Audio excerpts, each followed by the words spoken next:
Au programme aujourd'hui, 5 petites parties, dividendes, les éléments clés à connaître. Il y en a parmi vous qui ne connaissaient pas forcément tous les éléments, donc on va faire une petite mise à jour. Le montant minimum d'une rémunération à se verser pour vous protéger, vous allez comprendre pourquoi je vais aborder ce sujet, c'est un élément clé. Se verser des dividendes, à partir de quand? La dimension calendaire, on ne peut pas se verser des dividendes n'importe comment, vous allez tout comprendre dans quelques minutes. Quelle répartition salaire-dividende? Je vais vraiment vous le montrer, je vous l'ai promis. Et puis, on traitera du cas particulier des chômeurs qui ne se versent pas de rémunération et qui, en général, se versent des dividendes. Je vous donnerai quelques éléments d'information à la fin de ce webinaire. Si vous avez des questions, j'ai oublié de vous le dire, posez-les dans le chat et j'essaierai d'y répondre au fil du webinaire. Sinon, je répondrai à la fin. Donc, les dividendes, les dividendes, éléments clés à connaître, ça concerne. Alors, la première chose à bien avoir en tête, c'est que pour parler de dividendes, il faut que votre entreprise elle soit soumise à l'impôt sur les sociétés, à l'IS, et ça concerne toutes les entreprises, y compris un nouveau format qui est sorti il n'y a pas longtemps, les EIRL, entreprises individuelles à responsabilité limitée. Donc, pour verser les dividendes, votre société doit être soumise à l'IS. Ensuite, il faut qu'elle ait déjà établi un premier bilan. Vous ne pouvez pas vous verser d'acompte sur dividende la première année. Dans les petites entreprises, c'est assez compliqué de se verser des acomptes sur dividende, tout simplement parce qu'il faut faire intervenir un commissaire au compte. Donc, dans une toute petite entreprise, ça coûte entre 3 000 et 4 000, 5 000 euros. Donc, oubliez les sujets d'acompte sur dividende. Ensuite, il faut avoir fait un bénéfice. Si votre entreprise ne fait pas de bénéfice, vous ne pouvez pas vous verser des dividendes. On va y revenir.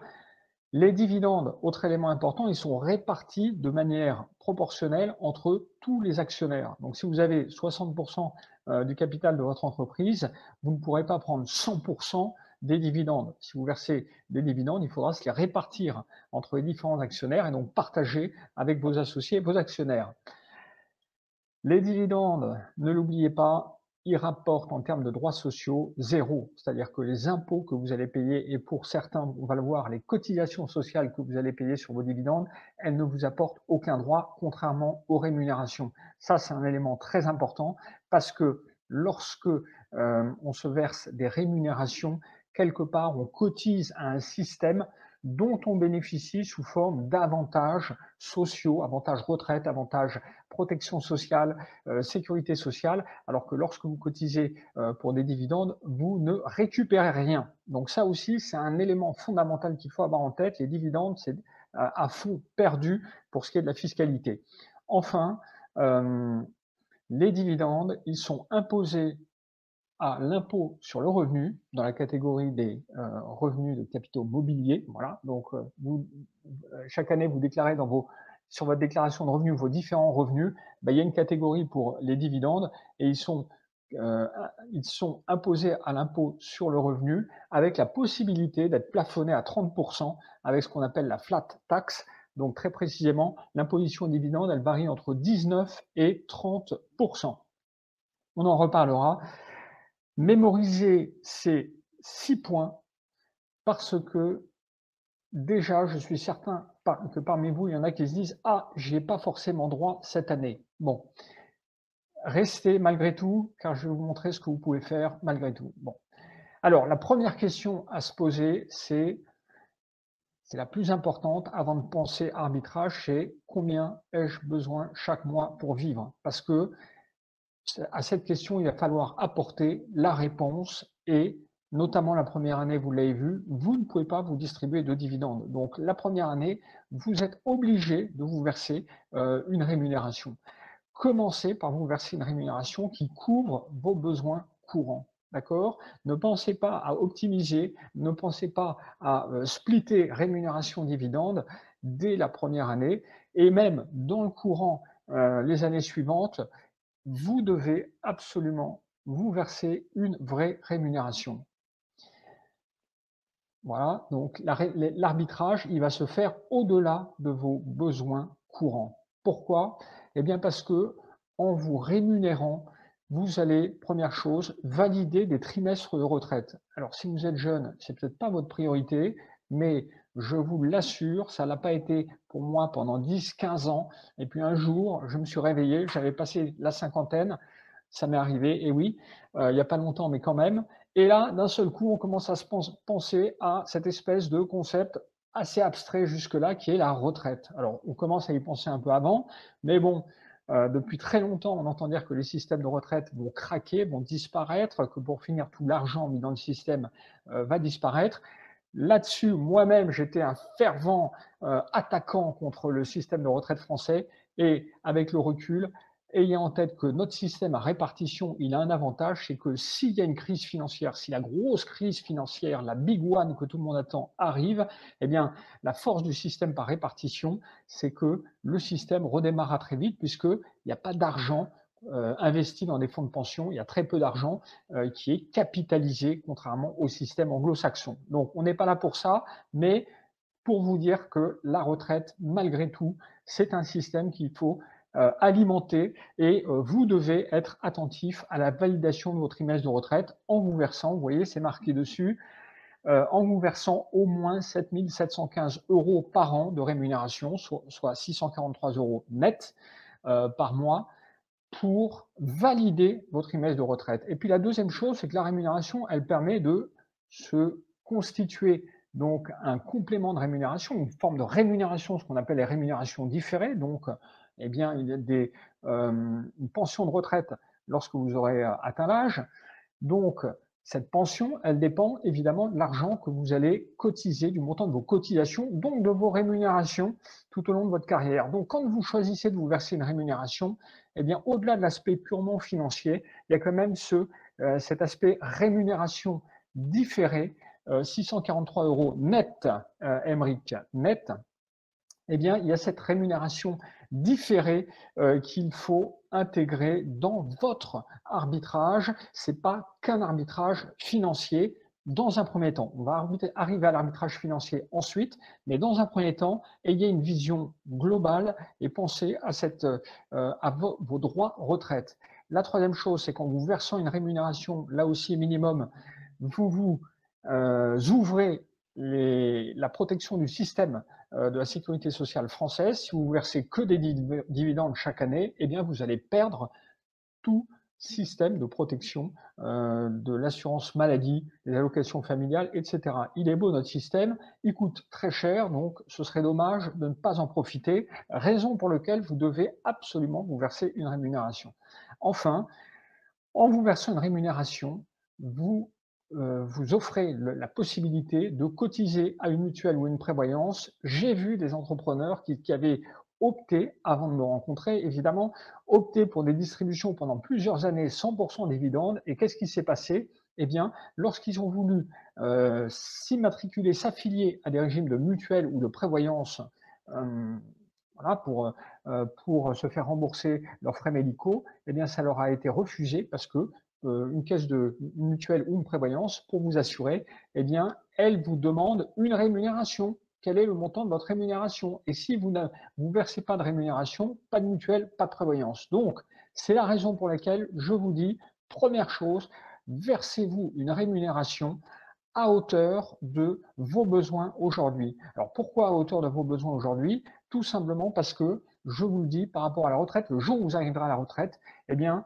votre pension, elle sera directement liée à ce que vous aurez cotisé toute votre vie. Et donc, en général, comme votre rythme de vie, même quand on est retraité, on dépense moins, il y a quand même un lien entre les deux qui fait que si vous avez besoin de 36 000 € par an, versez-vous une rémunération de 36 000 € par an et on va arbitrer sur au-delà de cette rémunération. On va arbitrer de façon un peu marginale. Vous allez voir. Donc, les dividendes, je reviens sur cette idée de calendrier parce qu'il y en a beaucoup parmi vous qui font l'erreur. Moi, j'ai vu beaucoup d'entrepreneurs qui mélangeaient un peu tout. Donc, on vous a fait, avec Maxime, on vous a fait un dessin. C'est Maxime qui l'a fait. Merci Maxime. Qui, vous allez voir, est très clair. Donc, supposons que votre besoin soit 3 000 €. Vous versez 3 000 € tous les mois, comme ça, pendant 12 mois, notamment après la création de votre entreprise. À la fin de l'année, au bout de 12 mois, à la fin du premier exercice, pour vous verser des dividendes, je vous le disais, il faut que vous fassiez un bénéfice. S'il n'y a pas de bénéfice à la fin de la première année, oubliez les dividendes. D'accord? Donc il y a beaucoup d'entrepreneurs, beaucoup, quand je dis beaucoup, c'est plus de la moitié, qui ne font pas de bénéfices. C'est-à-dire qu'ils prennent tout en rémunération parce qu'ils se serrent la ceinture, parce que ce sont des jeunes entrepreneurs et que les premières années, entre la croissance et les investissements que nécessite l'entreprise, on n'a pas toujours le luxe, entre guillemets, les moyens de faire du bénéfice. D'accord? Il y a assez peu d'entreprises qui font des bénéfices. Si je vous dis qu'il y en a entre 15 et 20% sur la typologie des très très petites entreprises, ça dépend des années, ça dépend des secteurs d'activité, mais on est dans ces eaux-là. La plupart des dirigeants, ils prennent leur rémunération, ils sont dans l'effort 1 année, 2 années, 3 années, 5 années, et seulement au bout d'un certain temps, ils commencent à pouvoir faire des bénéfices. Donc si vous ne faites pas de bénéfices, ne paniquez pas, sachez que vous êtes nombreux là devant l'écran, nombreux entrepreneurs à ne pas faire de bénéfices. Donc si vous ne faites pas de bénéfices, si vous ne faites pas encore de bénéfices, le sujet du dividende, il ne se pose pas. Il ne peut pas se poser. Vous ne pouvez pas verser des dividendes si vous n'avez pas fait de bénéfices. D'accord? Donc, les dividendes, vous l'avez compris, vous devez faire des bénéfices et les dividendes, une fois que vous avez établi votre bilan, une fois qu'on a calculé le résultat, vous allez avoir 6 mois après la clôture pour vous verser vos dividendes. D'accord? 6 mois après la clôture. Donc, si vous clôturez au 31 décembre, que vous avez fait 6 000 € de bénéfices, vous allez avoir jusqu'au 30 juin de l'année suivante pour vous verser vos dividendes. Donc, ce que je vous disais tout à l'heure, vous l'avez bien vu, vous ne pouvez pas vous les verser avant. Les acomptes sur dividendes d'un type d'entreprise, c'est pas possible, oubliez, sauf cas particulier. Et donc, vous allez vous verser les dividendes eh bien, au début de l'année suivante. Donc, comprenez bien que si vous avez besoin de 3 000 € pour vivre la première année, vous ne pouvez pas aller chercher vos dividendes par avance. Euh, vos dividendes, ils viendront l'année suivante. Donc, supposons que vous fassiez votre assemblée générale assez vite, assez tôt, en février ou en mars, vous pouvez vous distribuer vos dividendes au mois de mars, et à ce moment-là, en effet, ça peut venir se substituer à une partie de votre rémunération. Donc, si vous distribuez, par exemple, au mois de mars, 6 000 € et que vous avez besoin de 3 000 € par mois, ben ces 6 000 €, vous pourrez les retirer de vos rémunérations au titre des mois de avril et mai. Comprenez? Donc, l'arbitrage, il est contraint à ce calendrier qui fait que on ne peut pas changer rémunération, dividende comme ça tous les mois et demander à son expert comptable de lui faire une simulation. Ça ne sert à rien, ça se gère sur le long terme. Je vais vous montrer, on va regarder, je vous promets qu'il n'y a pas beaucoup de chiffres. Ne vous laissez pas impressionner par le tableau que vous allez voir là, mais il y en a parmi vous qui sont très cartésiens, donc je vais quand même faire une démonstration. Je vous le dis tout de suite, le résultat est très très simple. Donc, essayez de comprendre, ne prenez pas des notes, on vous enverra des documents s'il le faut. Essayez surtout de comprendre parce que la conclusion que vous allez voir est assez surprenante, elle est très simple. Donc là, on a fait deux profils. D'un côté, les SASU, de l'autre, les URL SARL. Pourquoi deux profils? Tout simplement parce que les premiers, la réglementation en termes de taxation des rémunérations et des dividendes n'est pas la même selon que vous êtes dirigeant d'une SAS, SASU ou dirigeant d'une URL SARL. Et puis, pour chacun, j'ai fait une simulation, vous allez voir les chiffres, de ce que ça va coûter en termes de charges sociales et d'impôt sur le revenu, selon que le dirigeant se verse que de la rémunération ou qui se verse la rémunération plus des dividendes. Donc que de la rémunération, ça veut dire une prime, et ou sinon rémunération tout au long de l'année plus dividendes en fin d'année. Donc vous êtes forcément déjà dans une des deux configurations que vous voyez à l'écran, soit dirigeant de SAS, SASU, soit dirigeant de URL, SARL, et si jamais vous faites partie des quelques dirigeants de IRL, eh ben vous êtes plutôt à droite. D'accord? Pour chacun, on part d'un exemple qui est le même pour tout le monde, c'est 7 500 € de chiffre d'affaires par mois. Donc, on va imaginer un consultant ou un prestataire de service qui facture 7 500 € par mois. Il a 1 000 € de frais, donc vous voyez, c'est partout la même chose. Et puis, en termes de rémunération, ça va être légèrement différent. Vous voyez que dans la SASU, il va avoir une rémunération d'à peu près 3 000 €, un peu moins, que dans la SARL, 3 500 €, tout simplement parce que dans les SARL, vous le savez, pour ceux qui bénéficient, qui sont liés au régime des travailleurs non salariés, on paye moins de cotisations sociales. On a un peu moins de droits, mais ça coûte moins cher en termes de cotisations sociales. Donc dans les EURL, SARL, on va supposer que la rémunération du dirigeant, elle est un petit peu plus élevée par rapport au dirigeant de SASU, qui est un peu pénalisé. Vous allez voir, enfin vous le voyez, vous le savez, au niveau de sa rémunération. Donc, à la fin du mois, ben, dans tous les cas, on est sur une hypothèse où on va dire qu'il reste 1 250 € à peu près dans les caisses après que le dirigeant se soit payé. D'accord? Donc, au bout de 12 mois, il reste 15 000 €. Et c'est ces 15 000 € qui vont nous intéresser. Qu'est-ce qu'on fait de ces 15 000 €? Rémunération ou dividende? Je vous rappelle, avant de vous donner la réponse, les hypothèses clés, pour ceux qui ne les auraient pas en tête. Les charges sociales dans les SARL et URL, c'est à peu près 50 du salaire net du dirigeant. Dans les SASU et SAS, c'est 75 donc c'est ce que je viens de vous expliquer. Le taux marginal d'imposition, il varie entre 0 et 45 c'est votre taux marginal d'imposition sur le revenu. Ne vous laissez pas impressionner par ces termes-là, parce que vous allez voir que, pour finir, ça n'a pas d'importance. Mais j'en parle parce que dans les analyses, dans les simulations, on a besoin de cette référence au taux marginal d'imposition. Encore une fois, vous allez voir que ce n'est plus devenu un élément clé, sauf dans un cas, mais ce n'est plus devenu un élément d'arbitrage. Mais sachant, gardez en tête que le TMI, c'est le taux marginal d'imposition.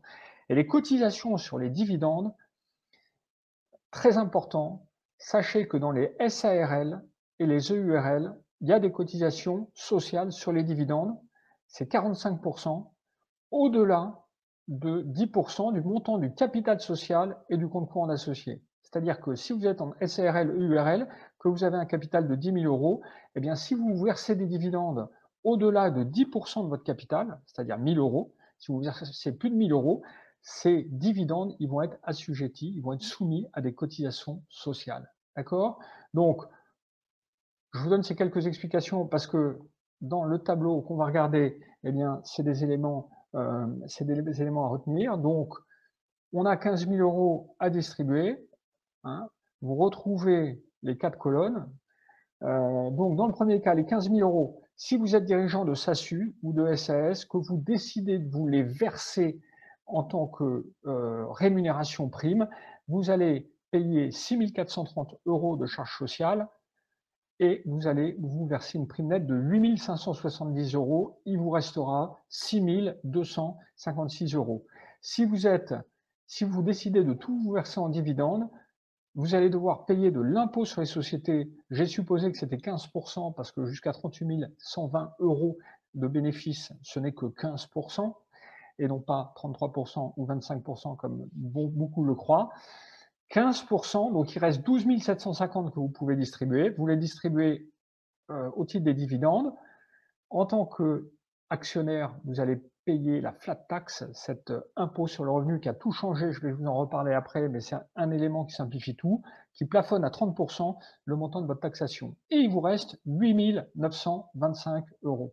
Donc, vous voyez que 8 925 €, c'est beaucoup plus élevé que les 6 256 € qui vous resteraient en supposant que vous ayez un taux marginal d'imposition de 30 mais vous allez voir qu'en fait, le résultat est le même, quel que soit le taux marginal d'imposition. Voilà, si vous êtes dirigeant de SAS ou de SASU, vous le voyez et je vous le dis très clairement, les dividendes sont toujours plus intéressants, toujours financièrement plus intéressants que les rémunérations. Et vous allez voir que c'est valable quel que soit le taux marginal d'imposition. On regarde maintenant pour les EURL SARL. Si vous êtes dirigeant gérant d'une EURL SARL, eh bien, que vous versez une prime de 10 000 €, vous allez vous verser en charge sociale, vous allez devoir verser en charge sociale 5 000 €. Et sur les 10 000 €, vous allez verser 2 700 € si votre taux marginal d'imposition est de 30 vous allez verser 2 700 €. Alors 30 il y en a beaucoup parmi vous, hein, vous allez voir, qui sont à 30 mais vous verserez 7 300 €. Si maintenant on regarde Les dividendes, merci, je suis content de voir que mes tableaux, que vous les comprenez, j'ai mis beaucoup de temps à les préparer, donc c'est important si c'est clair. 15 000 € de dividendes, des charges sociales sur les dividendes, je vous le disais, 5 962 €, c'est quand même pas négligeable. L'impôt sur les sociétés, donc les charges sociales, elles sont à la charge de l'entreprise, c'est une option, mais évidemment, il faut les mettre dans les comptes de l'entreprise. C'est-à-dire, c'est l'entreprise qui va payer les charges sociales pour vous, gérant. Vous allez malgré tout payer de l'impôt sur les sociétés et on arrive à un dividende euh, versé de 6 786 € sur lequel vous allez payer de l'impôt sur le revenu. Là, il n'y aura pas de flat tax parce que vous aurez déjà payé une partie des cotisations et au final, il vous reste 6 040 €. Donc, ça veut dire quoi? Ça veut dire que si vous êtes en URL, SARL, dans ce cas particulier, eh bien, vous voyez que vous avez plus intérêt à vous verser une rémunération. Très clair, d'un côté les SASU, vous le voyez, l'avantage est côté dividende, de l'autre les URL et SARL, l'avantage est côté prime. Alors vous allez me dire, oui, mais moi, tous les cas sont particuliers, est-ce que dans mon cas, vous pourriez me dire? Alors je vais vous dire, voilà, je vais vous dire en fonction de votre fiscalité, le fameux taux marginal d'imposition. C'est vrai que la donne change en fonction de vos autres revenus, de revenus de votre conjoint, de l'ensemble de vos revenus. Bon, j'ai fait le calcul, ça m'a pris du temps, mais j'ai fait la simulation, vous voyez, quel que soit votre niveau d'imposition. Donc si vous n'êtes pas imposable, que vous êtes dirigeant de statut, en vert, c'est la solution qui est la plus avantageuse. Vous voyez que pour les dirigeants de statut, quel que soit le niveau d'imposition, même 45%, c'est plus intéressant de se verser des dividendes. C'est même beaucoup plus intéressant de se verser des dividendes quand on est dirigeant de SA, SASU. Et puis regardez, côté URL et SARL, eh bien, vous le voyez, c'est toujours plus intéressant de se verser une rémunération d'un point de vue strictement financier. Hein. Euh, c'est toujours plus intéressant de se verser une rémunération, sauf dans un cas, c'est le cas du dirigeant qui a une rémunération supérieure, un taux marginal d'imposition de 45%. Alors 45%, asseyez-vous bien, ça veut dire que votre revenu par fiscal dépasse 157 806 €. Je vous l'ai marqué ici. Je ne sais pas si vous êtes nombreux là devant l'écran à avoir un revenu qui dépasse ce montant-là. Dites-le moi si c'est le cas. Mais voilà, 157 000 € par part fiscale. Donc, vous voyez que ça ne va pas être la majorité des cas. Donc, au final, si on met ce cas-là de côté, vous voyez qu'en fait, c'est très simple. Pour les dirigeants de SAS, SASU, c'est les dividendes. Ce sont les dividendes qui sont le plus intéressants. Et pour les dirigeants de URL, SARL, ce sont les primes qui sont plus intéressantes. Oui, il y a un peu de marge avec le TMI de 45%, mais je vous souhaite que ça vous arrive. Peut-être qu'un jour, vous y viendrez. Et à ce moment-là, il faudra changer. Mais à ce moment-là, la loi aura peut-être changé. Alors pourquoi est-ce que c'est aussi simple? Vous allez dire, non mais il a simplifié, c'est pas possible. Euh, il a coupé dans les tournants. C'est beaucoup plus complexe que ça, puisqu'il y a des fiscalistes qui vous vendent ces tableaux plusieurs milliers d'euros. En tous les cas, la conclusion de ces tableaux, alors que la lecture, elle est là, vous le voyez, elle est très simple. Qu'est-ce qui a changé la donne? Je vous l'explique, il y a deux choses. La première chose, c'est la fameuse flat tax. Flat tax, la taxe plate, ça veut dire quoi? Ça veut dire que Emmanuel Macron, lorsqu'il est arrivé, il a tout de suite mis en place ce système de taxation plafonnée des dividendes à 30%. 30%. Avant ça, eh bien, le taux d'imposition est monté jusqu'à 50, 60, 65% pour les dividendes. Si vous avez coché toutes les mauvaises cases, l'État vous prenait 65% du montant de vos dividendes. Donc c'était assez complexe, c'était évidemment en fonction du niveau d'imposition, mais là, la flat tax, ça, comme son nom l'indique, ça aplatit la courbe de taxation des dividendes. Donc évidemment, pour les gens qui ont des hauts revenus, eh bien, les dividendes deviennent très intéressants. Mais même pour les gens qui n'ont pas des hauts revenus, les dividendes, c'est souvent ce qui est le plus intéressant. C'est souvent ce qui est le plus intéressant. Donc, vous allez me dire, mais normalement, alors tout le monde devrait prendre sous forme de dividendes. Pourquoi est-ce que dans les URL et SARL, il est plus intéressant de se verser une rémunération? Ça, c'est la deuxième chose que vous devez retenir. C'est que dans les URL SARL, ça date d'avant, il y a à peu près une dizaine d'années. Il y a une loi qui a été mise en place qui taxe les dividendes, qui est particulièrement pénalisante pour les dividendes, spécialement pour les EURL et CRL, qui taxe les dividendes, je vous le disais tout à l'heure, comme une rémunération pour la partie qui dépasse 10% du capital social et des comptes courants d'associés. Ça veut dire quoi? Ça veut dire que la plupart de vos SARL ou URL, elles ont moins de 10 000 euros de capital social, peut-être 5 000, peut-être 1 000 euros, peut-être 500 euros. Bon.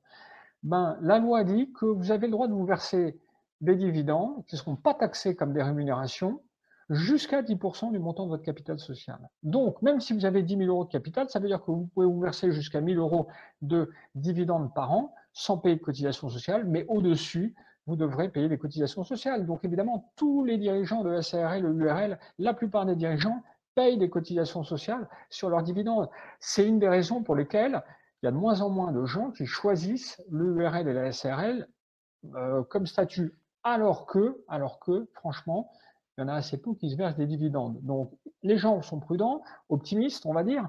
Ils se disent, si jamais je dois me verser des dividendes, mieux vaut que je crée une SAS ou une SASU parce que j'éviterai cette cotisation sur les dividendes. Voilà, c'est le deuxième élément. Vous cumulez le sujet du taux flat tax avec la rémunération sur les cotisations sur les dividendes et logiquement, vous arrivez à ce tableau assez rare, malgré tout, je le dis, parce que les gens complexifient, les experts complexifient. Bien évidemment, il y a des exceptions, bien évidemment, les gens très fortunés font partie des 4 ou 5% de gens pour lesquels il faut faire du sur-mesure. Mais pour 95% des gens, je vous dis que ce tableau vous donne la réponse à cette question clé qui est qu'est-ce que je dois choisir, taux dividende ou prime. Alors, quelques remarques. Oui, je vais y répondre. C'est vrai. Donc voilà. Voilà. J'avais fait un slide spécialement pour ça. Vous l'avez compris. Ça suit plutôt les dividendes URL, SRL, plutôt les primes. Voilà. Le cas particulier des gens qui sont affiliés au Pôle emploi, qui touchent l'ARE, donc qui continuent à bénéficier des allocations du Pôle emploi alors qu'ils ont créé leur entreprise. Donc pour vous, évidemment, vous avez intérêt à vous verser des dividendes, tout simplement parce que ça ne vient pas diminuer le montant de l'allocation chômage que vous verse le Pôle emploi. Donc pendant 14 mois, pendant 12 mois, vous n'allez pas pouvoir vous verser de dividendes parce que vous n'avez pas fait votre bilan, parce que vous ne pouvez pas distribuer de dividendes tant que vous n'avez pas arrêter un bilan qui présente un bénéfice.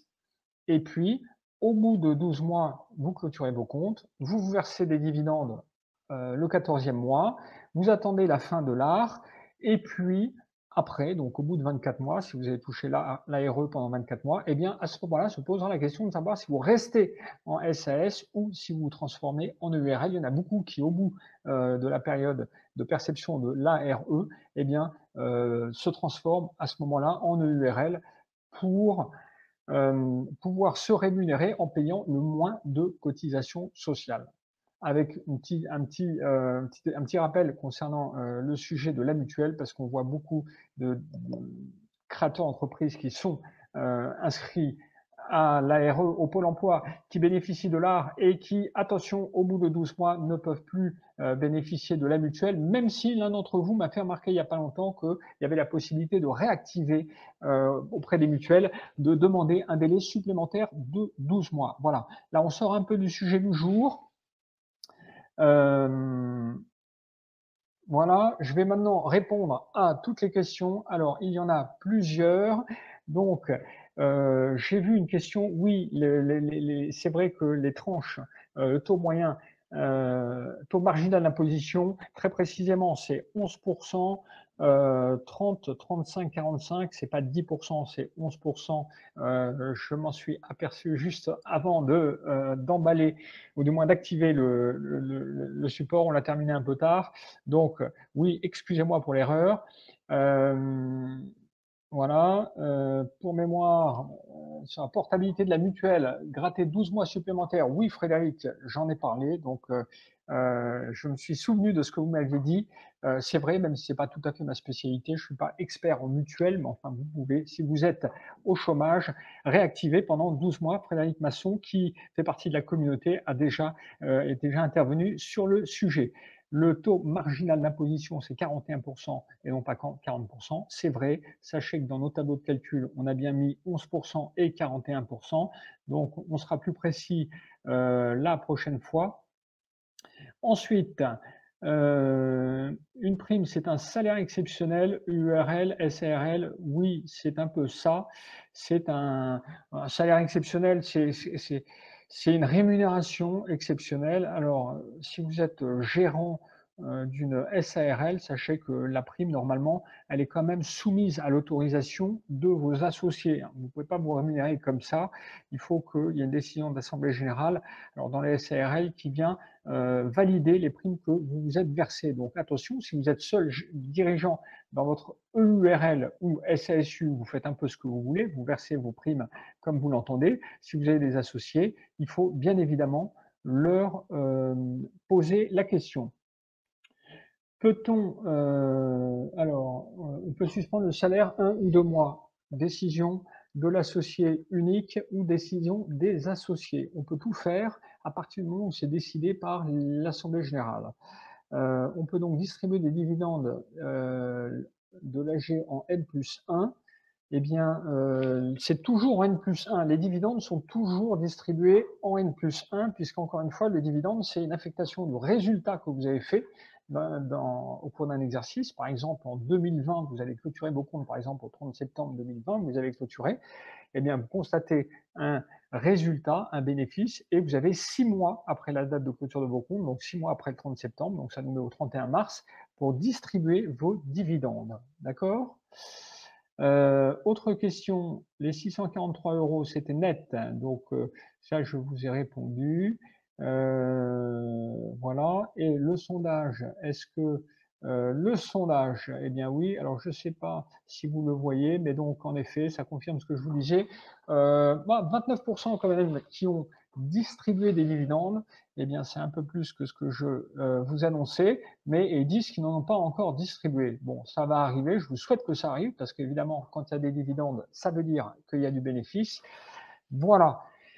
J'ai répondu, j'espère avoir bien répondu à cette question.